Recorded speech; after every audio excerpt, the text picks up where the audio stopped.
Welcome to the video. दोस्तों, आज हम एक बहुत ही इम्पोर्टेंट रिपोर्ट के बारे में डिस्कस करने जा रहे हैं।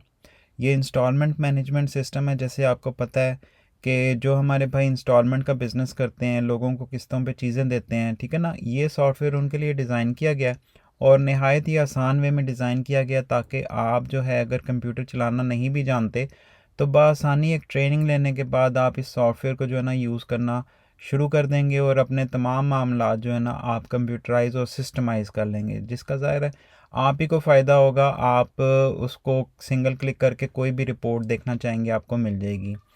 तो दोस्तों, हम इस वीडियो में बात करेंगे फ्यूचर पेमेंट्स और फ्यूचर रिसीट्स के बारे में। ये एक बहुत ही इम्पॉर्टेंट किस्म की रिपोर्ट है जो आपको बता देगी कि आइंदा आने वाले 30 दिनों में आपने कौन कौन सी पेमेंट करनी है और कौन कौन सी आपको रिसीट्स होंगी, यानी कौन कौन सी वसूलियाँ होंगी, किस किस कस्टमर से कौन कौन सी वसूलियाँ होंगी, ठीक है ना। ये रिपोर्ट आपको ये भी बता देगी कि कौन कौन से एक्सपेंसेस आपके होने वाले हैं, ठीक है। जो फ्यूचर फोरकास्टिंग आप जिसे कहते हैं, सिस्टम में ऑप्शंस होते हैं, आज हम उसको डिस्कस करेंगे इस सॉफ्टवेयर के अंदर। तो आइए इसमें लॉगिन कर लेते हैं। आपका जो भी यूज़र आईडी पासवर्ड है आपने उसके ज़रिए सिस्टम में लॉगिन कर लेना है।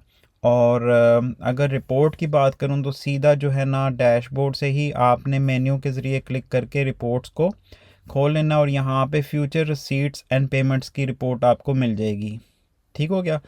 आप जैसे ही इसको क्लिक करेंगे ये रिपोर्ट आपको शो कर देगी आइंदा आने वाले 30 दिनों के अंदर अंदर आपने कौन सी पेमेंट्स करनी है, किस किस को पेमेंट करनी है, ठीक है ना, कौन कौन सी वसूलियाँ होने वाली हैं आपकी, किस किस कस्टमर से आपने वसूली करनी है, कितनी कितनी अमाउंट वसूल करनी है।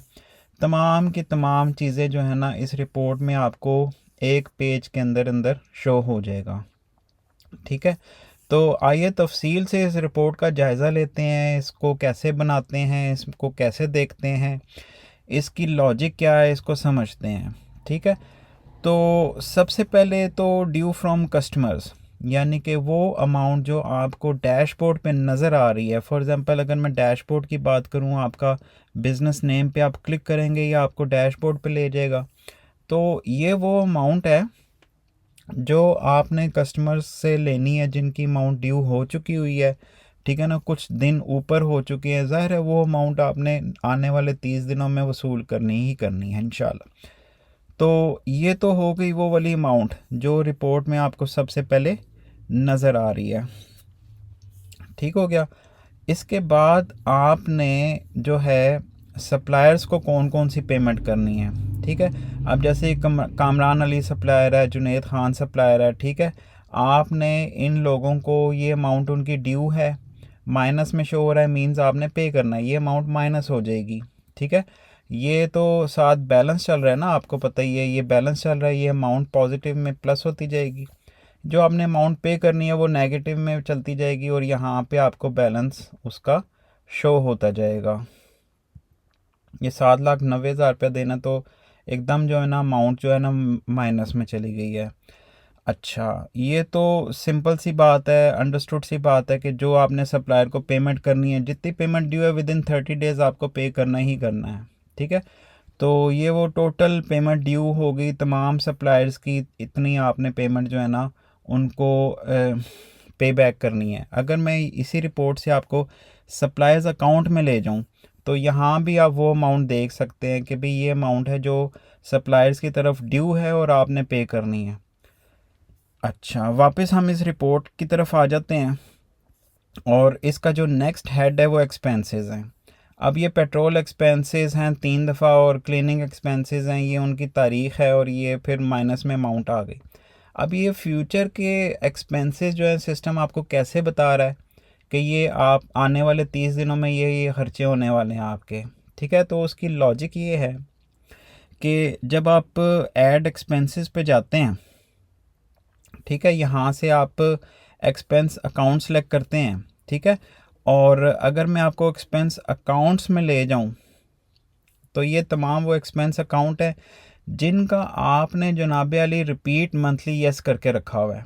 फॉर एग्ज़ाम्पल पेट्रोल एक्सपेंस है, अगर मैं इसे एडिट करता हूं तो आप ये देख लें कि ये रिपीट मंथली का चेक बॉक्स जो है ना चेकड है। इसका मतलब ये है कि पिछले 30 दिनों में जो भी पेट्रोल एक्सपेंस हुआ है उतना एक्सपेंस आपका आने वाले 30 दिनों में दोबारा होगा।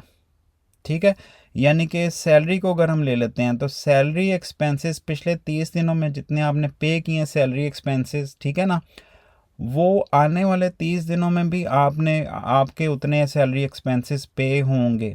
ऑफिस रेंट हो गया, आपने पिछले महीने की 30 दिन पहले की किसी भी तारीख को ऑफिस रेंट दिया हो, ठीक है, तो वो आपका ऑफिस रेंट फिर अगले महीने आने वाले 30 दिनों में वो फिर ड्यू हो जाएगा। तो ये लॉजिक है इस रिपोर्ट की।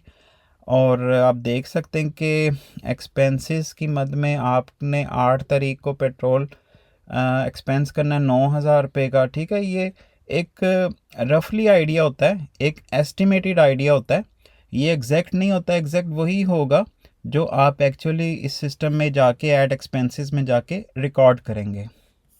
ठीक है, तो ये 52,900 रुपये के एक्सपेंसेस जो है ना, आप ये समझ लें कि लास्ट 30 डेज़ में आपने किए थे, और वही एक्सपेंसेस जो है ना ऑलमोस्ट उसी तरह आने वाले 30 दिनों के लिए सिस्टम जो है ना ऑटो रिपीट करके आपको इधर शो कर देगा इस रिपोर्ट के अंदर। अच्छा, बात करें कि कस्टमर से, जिन कस्टमर से आपने आने वाले 30 दिनों में जो है ना रिसीविंग करनी है, ठीक है, ज़ाहिर है आपने स्केड्यूल बना के रखा हुआ है, किस्तों का एक शेड्यूल है, आपने उस शेड्यूल के मुताबिक अपने कस्टमर से पेमेंट वसूल करनी है। तो जो है ना पेमेंट आपने स्केड्यूल से अभी उनकी पेमेंट ड्यू हुई नहीं है, लेकिन आपने वसूल करनी है, तो ये आपको ड्यू डेट भी इधर शो कर देगा कि 1 अप्रैल को जनाब अली हबीब अख्तर साहब हैं, उनकी इतने पैसे ड्यू हो जाएंगे। तो ज़ाहिर आने वाले 30 दिनों में वो आपको पे करता जाएगा। तो इसी तरह जो है ड्यू डेट आपको इधर मेंशन हो रही है तमाम अपने कस्टमर्स की, और जो जो पेमेंट ड्यू होएगी वो यहाँ पे आपको मेंशन हो जाएगी। उसका ये टोटल आ गया आपके सामने, और ये जनाब अली बैलेंस चल रहा है। अब बैलेंस जो है ना तकरीबन माइनस में है, तो आपने जो है ना ये सिस्टम जो है हमने सैम्पल डेटा इसमें डाल के रखा हुआ है ट्रेनिंग पर्पज़ के लिए, आपको समझाने के लिए। तो आपने ये ज़्यूम करना है कि ये जो है ना जो भी अमाउंट है ये पॉजिटिव अमाउंट है, क्योंकि सैम्पल डेटा पे ये तमाम रिपोर्ट्स जो है ना वो बेस कर रही होती हैं। तो जस्ट आपको एक आइडिया देने के लिए, समझाने के लिए भी कि इस तरह से ये रिपोर्ट चलेगी, और आपका आइडिया क्लियर हो। जब आप एक्चुअल में एंट्री करेंगे, एक्चुअल में अपना डेटा डालेंगे, सिस्टम को एक मैनेज करके रखेंगे, अपना डेटा सिस्टमाइज़ करके रखेंगे, तो ये रिपोर्ट आपको ऑलमोस्ट 90 to 100% एक्यूरेसी के साथ रिज़ल्ट शो कर देगी। ठीक हो गया। Thank you very much for watching this video.